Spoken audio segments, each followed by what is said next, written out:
Guys, स्वागत है आपका अपने YouTube चैनल स्टडी विद अमन कुल में। आज हम अर्थशास्त्र का पाठ नंबर आपका 2 भारतीय अर्थव्यवस्था के क्षेत्रक हम देखेंगे। भारतीय अर्थव्यवस्था के क्षेत्र की आपका पार्ट 2 है अर्थशास्त्र का। इसे हम अच्छे से इसके बहुविकल्पीय प्रश्न यानी MCQ क्वेश्चन और लॉन्ग आंसर टाइप आज की इस वीडियो में देखेंगे। पूरे इतिहास की बुक के क्वेश्चन आंसर बना दिए। चैप्टर 1 नहीं देखा तो चैप्टर 1 ज़रूर देख ले, जिससे आप आगे चैप्टर 2 भी देख लें। पहला प्रश्न है, सेवा क्षेत्रक में जो गतिविधियाँ शामिल होती हैं वो कैसी होती है। सेवा क्षेत्र यानी जो सेवा करता है, यानी कृषि, डेयरी, मत्स्य, वाणी, चीनी बनाना, गुड़, परिवहन, संचार, बैंकिंग, ये सारे इनमें से कौन सा है आपको बताना है। तो सेवा क्षेत्रक वो होता है हमारा टर्शरी सेक्टर। तो जो परिवहन होता है, संचार होता है और बैंकिंग होती है वो हमारी सेवा क्षेत्रक में आती है। संगठित क्षेत्र का सही उत्तर चुनिए। संगठित क्षेत्र कैसे होते हैं, इसके अंतर्गत वह क्षेत्र आते हैं जहां रोजगार की शर्तें नियमित होती हैं, यानी रोजगार की अगर आपको कोई काम चाहिए तो वहां पे शर्तें जो है नियमित रूप से होंगी। ये पहला आपका आंसर सही है। निम्न में से किस आधार पर सार्वजनिक और निजी क्षेत्र को वर्गीकृत किया जाता है, यानी सार्वजनिक क्षेत्र और निजी क्षेत्र को किस आधार पर वर्गीकृत किया जाता है। मतलब कैसा काम उनके आता है, किस टाइप के, मतलब वो काम एजुकेटेड है यानी उद्यमों के स्वामित्व पर यानी उसके हेड पर। निम्न में से किस वर्ष राष्ट्रीय ग्रामीण रोजगार गारंटी अधिनियम लागू हुआ था। तो मनरेगा का है, तो ये 2005 में हुआ था, तो इसमें आपका सी ऑप्शन करेक्ट है। निम्न में से क्रियाकलाप द्वितीयक क्षेत्र के अंतर्गत आता है। तो कौन सा द्वितीयक क्षेत्र, तो जहाँ पे जहाँ पे उत्पादन मैन्युफैक्चर होता है, बनता है, निर्माण होता है, उसे हम द्वितीयक क्षेत्र कहते हैं। तो आप इसमें देखिए प्राकृतिक उत्पादों का विनिर्माण द्वारा, तो प्राकृतिक उत्पादों को जब दोबारा बनाया जाता है उसका निर्माण होता है, तो हम उसे द्वितीयक क्षेत्र में लेते हैं। छठा प्रश्न है, सार्वजनिक उद्यम का स्वामित्व निम्नलिखित में से किसके पास होता है। तो सरकार के पास होता है। अल्प बेरोजगारी का अर्थ ऐसी स्थिति है जहां लोग क्या करते हैं, रोजगार में हैं परंतु अल्प बेरोजगारी, परंतु वो उत्पादन उनका शून्य है, यानी वो काम में लगे तो हैं पर उनकी ज़रूरत नहीं होती। तो इसमें आपका थर्ड ऑप्शन जो है करेक्ट हो जाएगा। निम्नलिखित में से कौन सी आर्थिक गतिविधियां तृतीयक क्षेत्र में नहीं आती। बैंकिंग आती है, अध्यापन यानी टीचिंग भी आती है, किसी कॉल सेंटर में काम करना भी तृतीयक क्षेत्र में आता है, पर मधुमक्खी का पालन जो है वो प्रथम द्वितीयक क्षेत्र में आ जाएगा। नेक्स्ट है, सार्वजनिक क्षेत्र का क्या उद्देश्य होता है। लाभ कमाना, मनोरंजन करना। सार्वजनिक क्षेत्र वही होते हैं जो सरकार का चलाया जाता है, तो वो सामाजिक कल्याण और सुरक्षा के लिए उनका उद्देश्य होता है। टिस्को जैसी कंपनी में निम्नलिखित में से कौन सा एक्ट लागू नहीं है। न्यूनतम वेतन एक्ट, तो ये तो लागू है। फैक्ट्रीज एक्ट, ये भी लागू है। ग्रेजुएटी अदायक एक्ट भी लागू है, पर राष्ट्रीय ग्रामीण रोजगार गारंटी एक्ट ये तो अलग ही मनरेगा है जो महात्मा गांधी ने चलाया था, तो ये वाला लागू नहीं है।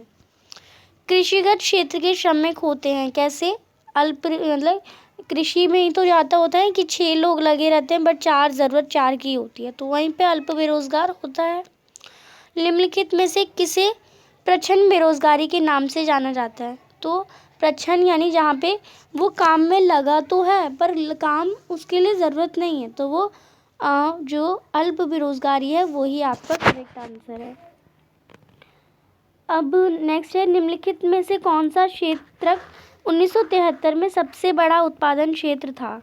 तो 1973 यानी स्टार्टिंग में तो सबसे प्राथमिक क्षेत्र ही सबसे बड़ा था, पर अब जाके जो है वो तृतीय क्षेत्र जो है वो सबसे बड़ा हो गया है। सवेतन छुट्टी का प्रावधान किस क्षेत्र में होता है।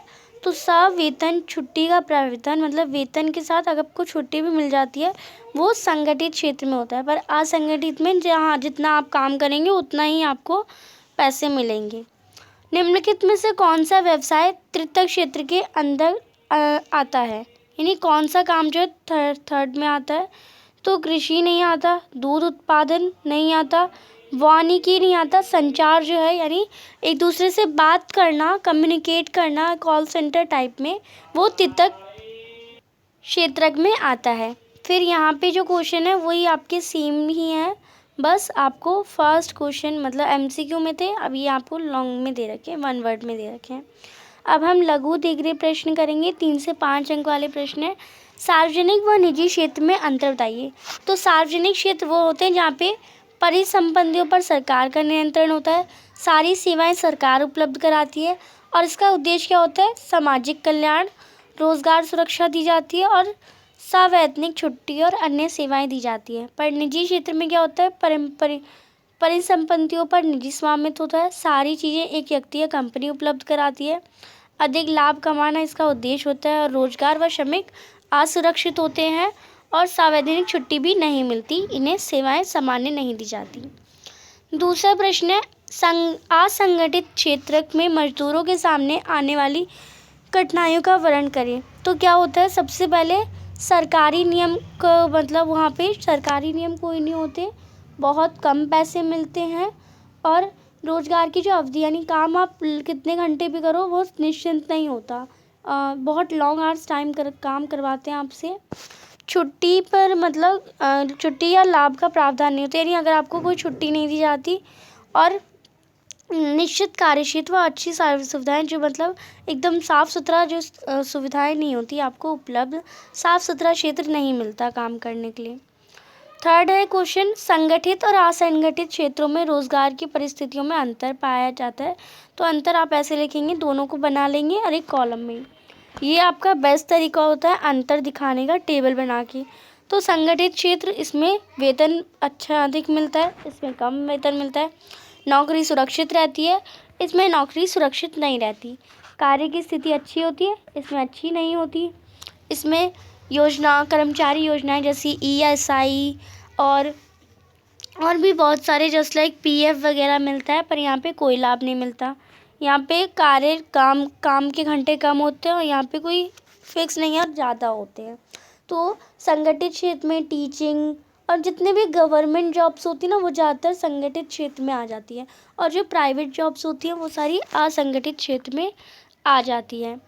नेक्स्ट है राष्ट्रीय रोजगार गारंटी अधिनियम के 3 प्रावधान। तो सबसे पहले 100 दिनों के लिए बनाया गया था और गांव के लिए ही बनाया गया था, गांव की ज़रूरतों को पूरा करने के लिए, और रोज़गार ना मिलने पर बेरोज़गारी भत्ता यानी अनएम्प्लॉयमेंट अलाउंस कहते हैं इंग्लिश में, बेरोज़गारी भत्ता मिलने के लिए है। एंड इसकी फुल फॉर्म मनरेगा यानी राष्ट्रीय रोजगार गारंटी अधिनियम, और ये 2005 में स्टार्ट हुआ था। किसने स्टार्ट करा ये सब आप लिख सकते हैं। यद्यपि आर्थिक गतिविधियों को प्राथमिक, द्वितीयक, तो अगर हम आर्थिक गतिविधियों को प्राथमिक, द्वितीयक और तृतीय क्षेत्रों में विभाजित करें, लेकिन वह परस्पर एक दूसरे पर निर्भर ही होती है, क्योंकि हाँ हम लिख सकते हैं ये सही है, क्योंकि प्राथमिक क्षेत्र के जो उत्पादन होते हैं वो बढ़ाने या नई तकनीकों को परिवहन की आवश्यकता होती है, जिससे विनिर्माण उद्योग जो कि दूसरे क्षेत्र यानी माल प्राथमिक क्षेत्र से ही प्राप्त होता है, और प्राथमिक और द्वितीय क्षेत्र की सहायता से जो सेवा क्षेत्र होते हैं वो अवसर प्राप्त करते हैं, यानी वही सामान को इधर उधर करते हैं, जैसे भंडारण, बैंकिंग, यातायात एटसेट्रा। और तीनों क्षेत्र हम कह सकते हैं परस्पर एक दूसरे पर निर्भर होते हैं, किसी एक की भी अनुपस्थिति यानी एब्सेंट, अगर कोई एक भी नहीं होगा ना तो नकारात्मक प्रभाव पड़ेगा। छठा प्रश्न है, शहरी क्षेत्रों में रोजगार पैदा करने की कोई 3 विधियां सुझाइए। तो शहरी क्षेत्र में अगर आपको काम लाना है तो क्या करेंगे, शिल्प उद्योग और सेवाओं को प्रोत्साहन कर सकते हैं हम, पर्यटन को प्रोत्साहन कर सकते हैं, सरकारी नीति और नियमों में परिवर्तन ला सकते हैं, और मूलभूत सुविधाएं शिक्षा को बढ़ा सकते हैं, और आसान शर्तों पर ऋण यानी आपको इजीली कर्जा मिल जाए या लोन मिल जाए जिससे आपको आर्थिक सहायता प्रदान हो जाए।